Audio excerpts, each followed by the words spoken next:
সাধারণ মানুষ শান্তি চায়, সাধারণ মানুষ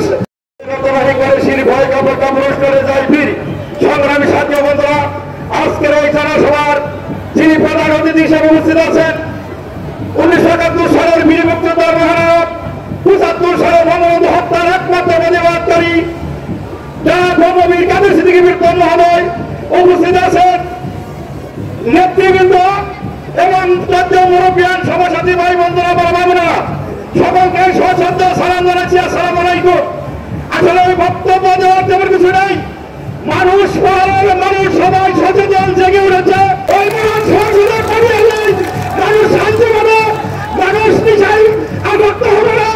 সাধারণ মানুষ শান্তি চায়, সাধারণ মানুষ সুখে চায়। তাই আমার বিশ্বাস, আমার ইউনিয়নের মানুষ সকলেই অনুরোধ জানছে। আমি আমার কথা শেষ করছি। সবাইকে ধন্যবাদ।